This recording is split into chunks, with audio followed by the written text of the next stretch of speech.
Good afternoon. Afternoon. Great to see you, Prime Minister. Thank you. And we're so privileged to have the newly re-elected Prime Minister, Lawrence Wong, with us of Singapore. This is Prime Minister's first visit also to China. And As Prime Minister. Yeah, as Prime but Minister. I'm no stranger to China. No. I've come to China almost every year. And you speak the language, huh? Yes, we do. Yeah. And I think Singapore is also the largest investor in China Yes, still. we are. And For 12 consecutive years. Yeah. And I think you were also in Beijing and meeting with President Xi Jinping. Yes. Yeah. That went well? It went very well. Yeah. And the mood was good? The mood was good? Well, we have a close partnership, very broad and substantial, a very unique partnership. We call it an all-round, high-quality, future-oriented partnership. Wow. That sounds very substantial. It sounds better in Mandarin. Does it? A lot of things sounds better in Mandarin. Also when you say slow is fast, you know, or a crisis, I think has a double meaning. Yes, 危机. Yeah. So maybe Prime Minister, I know that you have a few initial thoughts, and then we'll have a dialogue for half an hour. Sure. Well, thanks again, Birgit, for the introduction. I think we are meeting at a time of profound changes in the world. After the end of the Cold War, the world saw an unprecedented period of global integration, characterized by open markets, rapid trade, free trade, rapid movement of capital, goods, ideas, and people across borders. And this brought benefits to many people, and for a long time this vision held true. Davos embodied this vision, a vision that global integration would deliver peace and shared prosperity. Unfortunately, I think the world is changing. And we see over the years more pressures. Discontent against globalization has risen. It started way back. I remember in 1999 when the WTO was held in Seattle, you already had demonstrations and protests there. But since then, year after year, you see in advanced economies, cities being destroyed because factories are closed, livelihoods get disrupted, jobs are displaced, and in more recent years, because of COVID and the concerns over supply security, because of conflicts in Europe and the Middle East, now concerns about security have risen, and we are in a very different position today.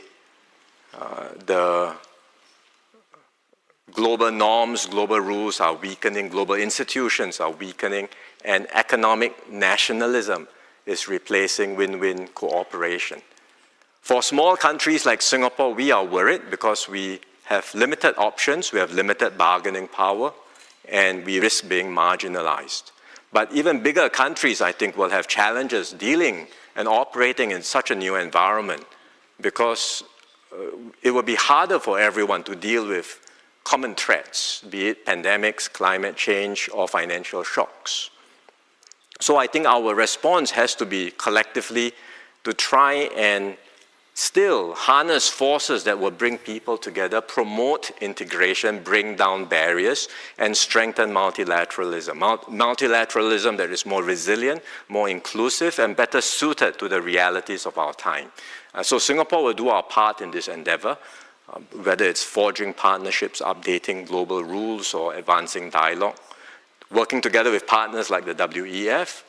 The efforts may seem small and incremental, but if like-minded countries everywhere were to do our part, then collectively I think we can make a difference. And then step by step, hopefully we can lay the groundwork for a new and more stable global order in time to come.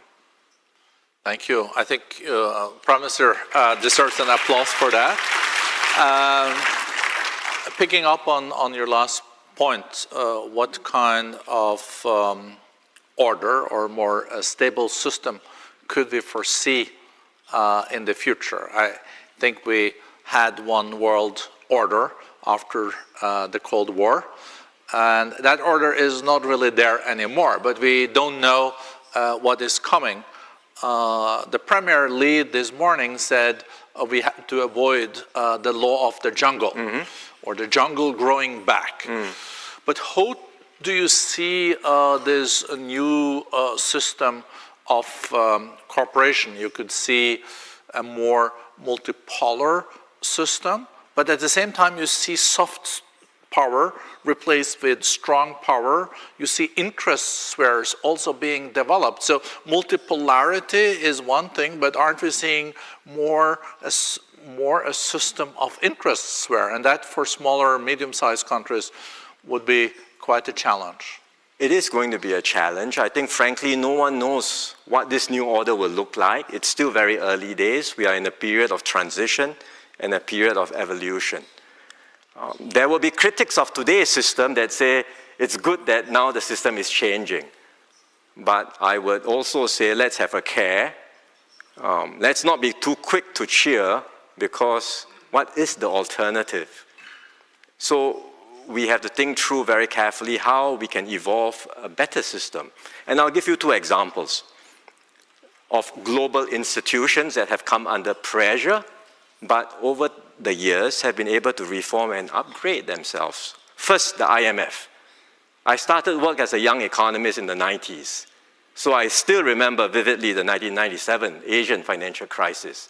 People till today call it the IMF crisis, because the IMF came in with strict austerity, one-size-fits-all measures, and there was a reaction. But look, over the years, the IMF has reformed, it's updated itself, it's customized its approaches, become more responsive, more transparent, and it has taken into account local circumstances and context. It's an improved, upgraded IMF. To be clear, there's still reforms to be done. For example, and in particular, where it comes to the shareholding and governance structure, which still reflects a world after World War II, and needs to be adjusted to better reflect the realities of today's economy. But that's one work that needs to be done and can be done in order for the IMF to maintain its credibility and legitimacy. Second, the WTO. It has brought about free trade, a rules-based trading system which has benefited many countries, but there is a feeling that the system is not working as well. And indeed, some of the WTO rules have lagged behind the realities of today's economy, particularly in digital trade. So what do we do? And again, the response is not to jettison the rules, but to think about how it can be improved. And a few countries, like-minded countries, Singapore working with Japan and Australia, we have come together to initiate a joint initiative on e-commerce. And after 5 hard years of negotiation, today more than 70 countries have agreed on the first set of rules for digital trading. It's the building block for the first set of global rules on digital trade. And I give these illustrations to show that it is possible to update, evolve, improve the multilateral system and global institutions that we have today. It is painstaking work, but there is no alternative. A new system does not just appear by magic. You have to work at it. And with creative, pragmatic solutions, bringing along like-minded countries, if we are able to start some of this work, do the building blocks one by one, then in time to come, others that are more ready can join in. So this is what we would call a flexible multilateralism.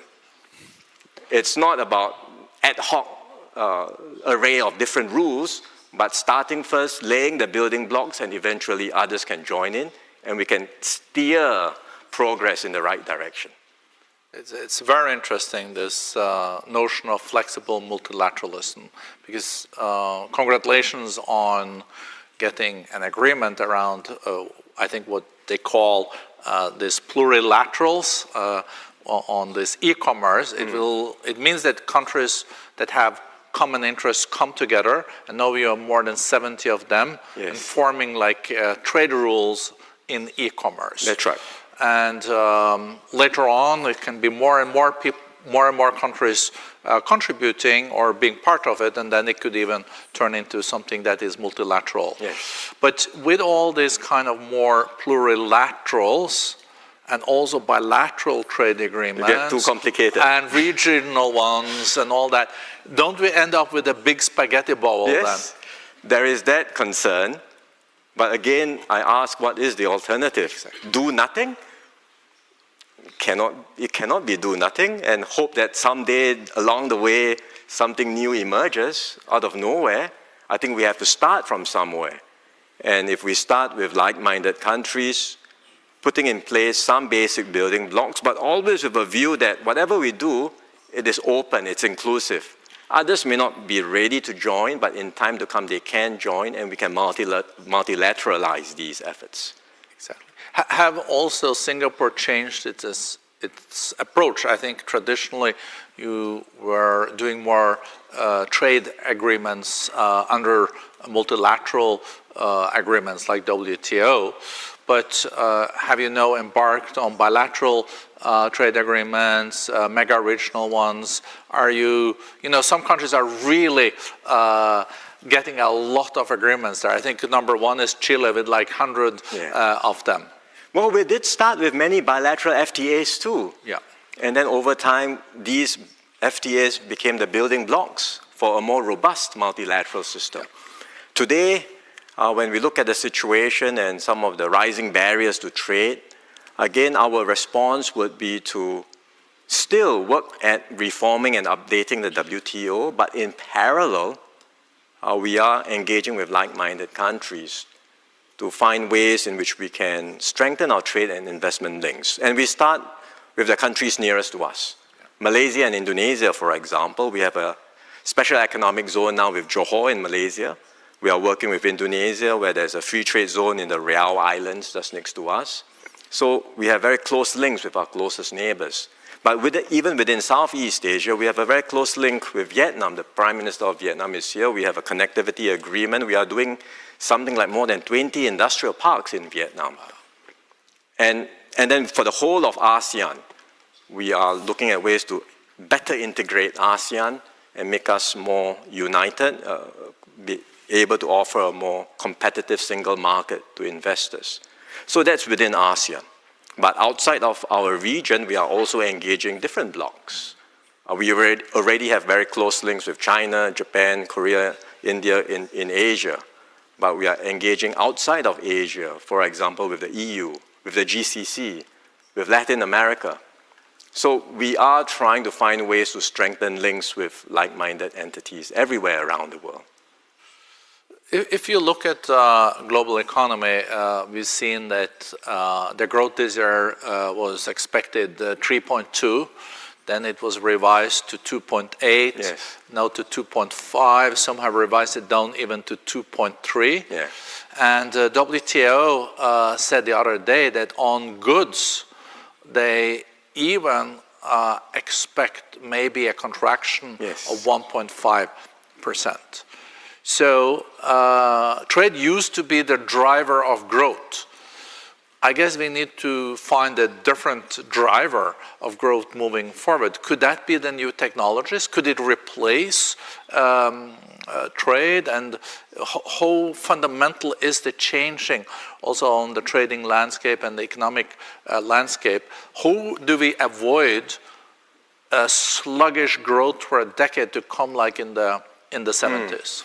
I think trade will still exist. There is a move towards security, resilience, greater self-sufficiency, but frankly, no one can be completely self-sufficient. Trade will still be around.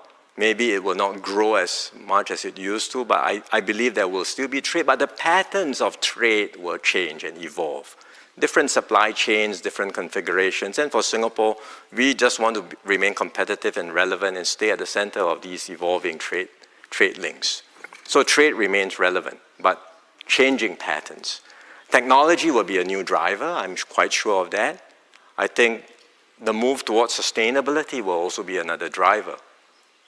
We all want to decarbonize, we want to get to net zero, we will need to harness new sources of clean and renewable power. We need to decarbonize industries. So both technology, new technologies, especially digital technologies and sustainability will power the economy of the future. It's interesting too, we heard it this morning too, that digital trade is growing 8%, yes, while seeing trade in goods, manufactured goods, is almost peaking. We also see services are growing much faster. Yeah. I guess this is relatively good news for Singapore, though, because you're strong in services and you're strong on the digital and technology side. We want to be strong in everything. But yes, we have some strengths. We have some strengths in financial services, logistics. We have some strengths in digital technologies, and we will continue to harness these strengths to stay competitive and relevant. Life is always difficult for a small country. History has never been kind to small nations.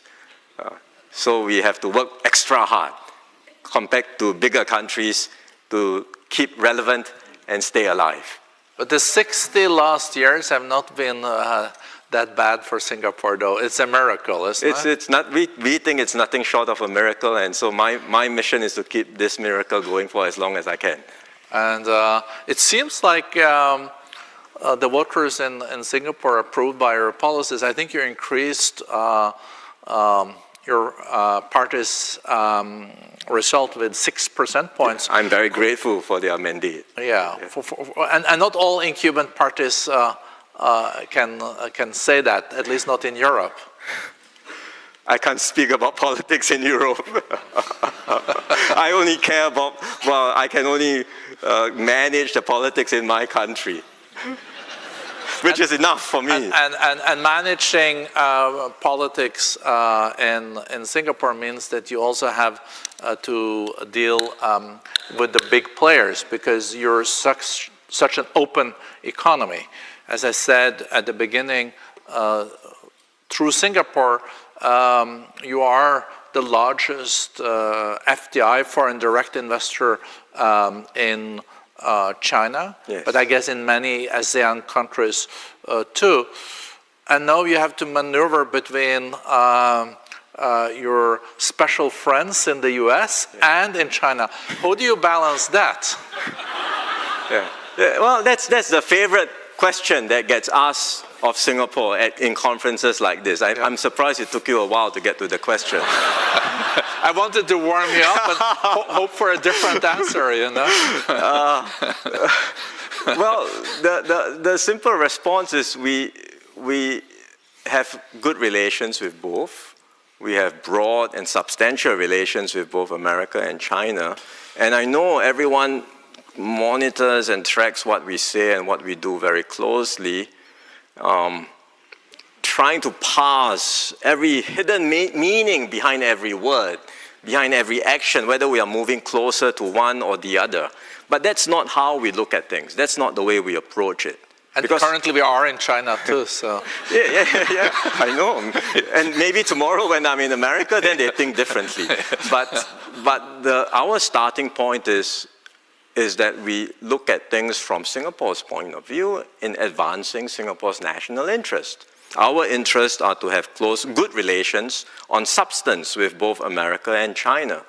And we will continue to do whatever we need to do to promote and advance Singapore's interest. It's not about balancing between the two superpowers, but it's about being consistent and principled in advancing and promoting Singapore's interests. And that's what we will continue to do. And I think if we continue to do so in a consistent and principled manner, our partners, whether it's America or China or other countries, will see us more as a reliable and trusted partner that we can work with. I would say also that Singapore's position is not unique. We want to be friends with both America and China and to have good relations with them, cooperate on win-win areas. But it's not just us. All of Southeast Asia would like to do the same. And within ASEAN in particular, no single country in ASEAN may have that same size and scale. But when you add ASEAN up all together collectively, We are not small. We have considerable heft. We are 700 million people, a sizable economy. And ASEAN has the ability to shape its own destiny, to shape its own future. ASEAN was the arena for proxy wars during the Cold War. We don't want that to happen again. So ASEAN's approach is very clear. We reject zero-sum competition. We embrace engagement with not just America and China, but with other major powers. And we want all to be engaged in this region, in Southeast Asia. America is the largest investor still in Southeast Asia. China remains the largest trading partner. We want both to be actively engaged. We want other major powers to be actively engaged. And we want the region to be an open and inclusive arena where people have stakes in the region and we can all work together for shared prosperity. And ASEAN will work towards that objective. But ASEAN is quite a diverse group too. It is. So, hence the work to integrate and to make ASEAN stronger and more united. How is the single market going? Becoming better and better each and every day.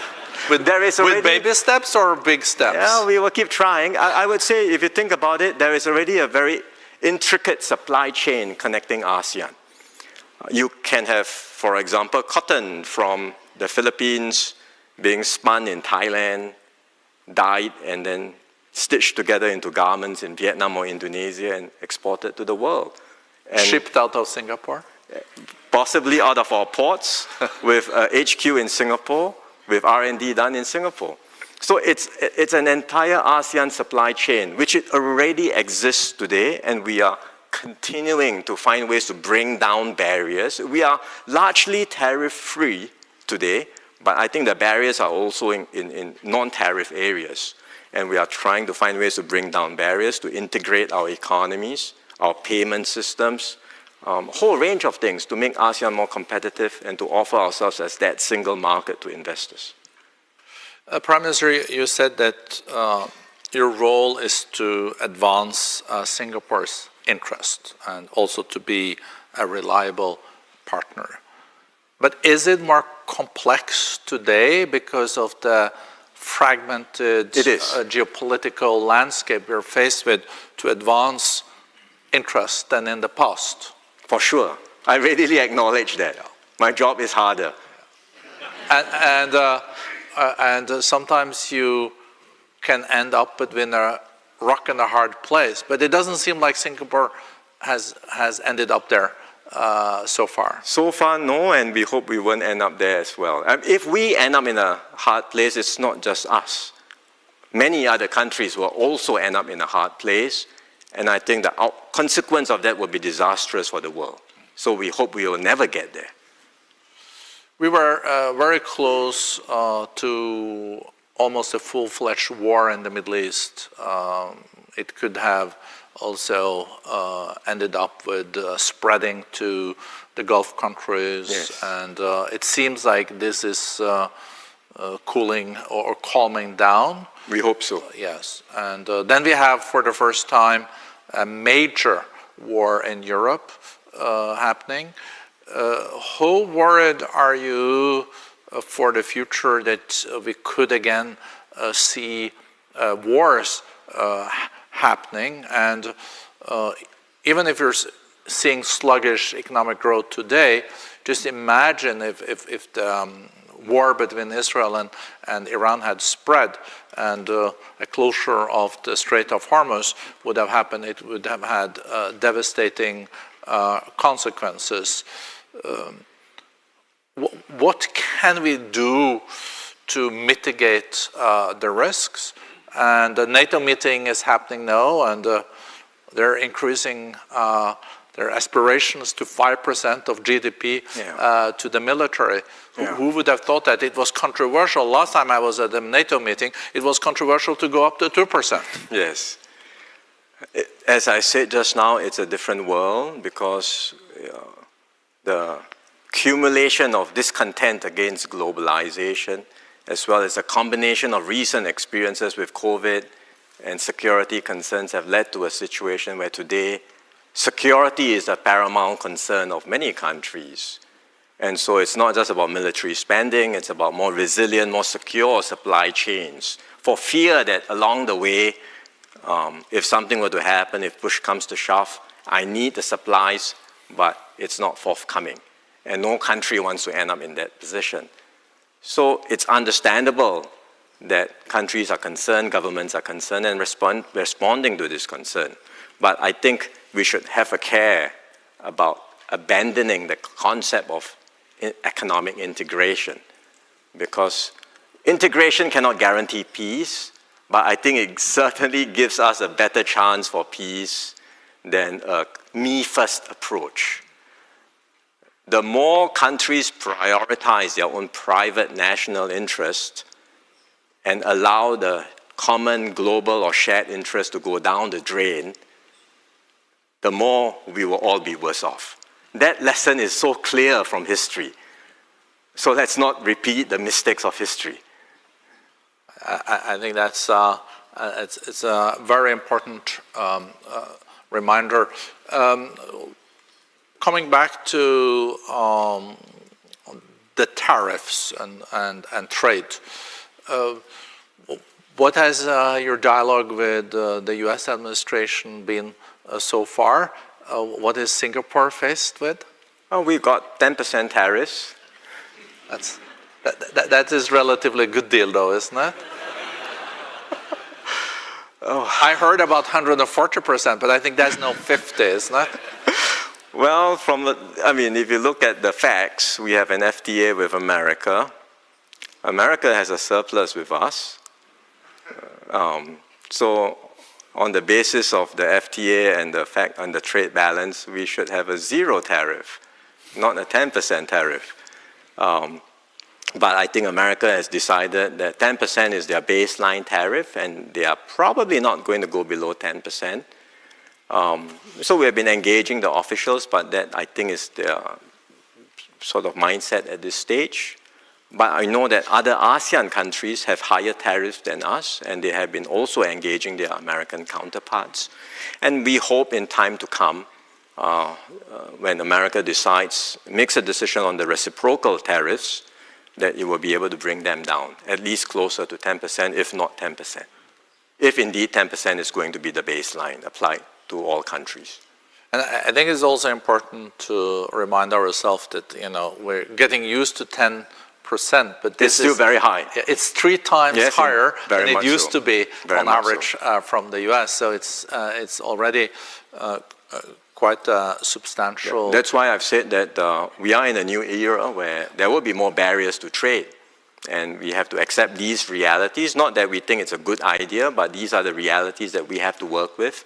And in the meanwhile, countries that would like to promote and advance the agenda for free trade should come together and work in different formats, different platforms, whether regional or plurilateral platforms, to advance the agenda for free trade. And Singapore will be the first to lead the charge on this. Singapore has always been at the forefront also when it comes to technology. Just go to the port of Singapore and it is just mind-boggling what you're faced with.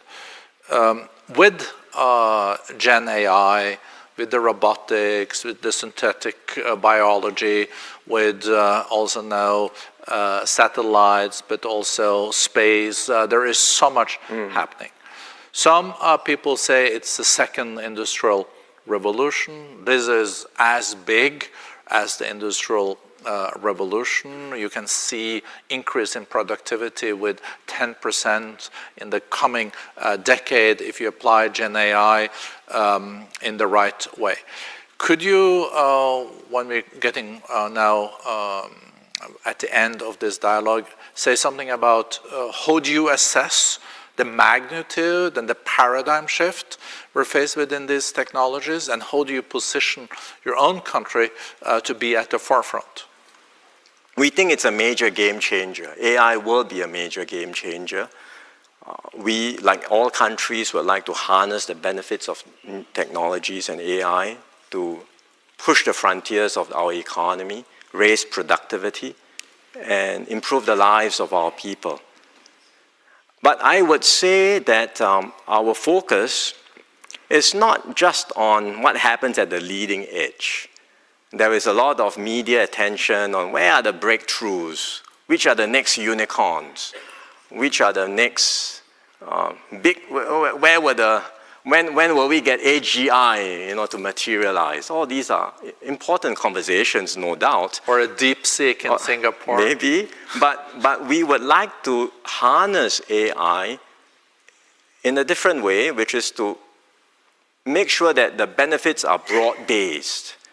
Get every Singaporean, every company to really make full use of technology to improve and uplift themselves. And I'll give a simple example. When we embarked on our computerization drive in the 1980s, we had very few computers.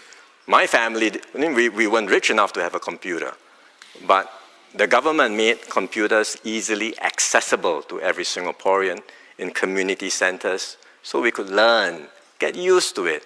In school, we had a computer club. It was very popular. Many of us would go there to play computer games, no doubt. But along the way, we learned, and we got familiar. And it's not just at the top end. Everyone became familiar with computers very quickly, and we could harness computers and new technologies to improve our lives, to be more productive, and to transform society. In the same way with AI, let's not get too obsessed with what's happening at the cutting edge.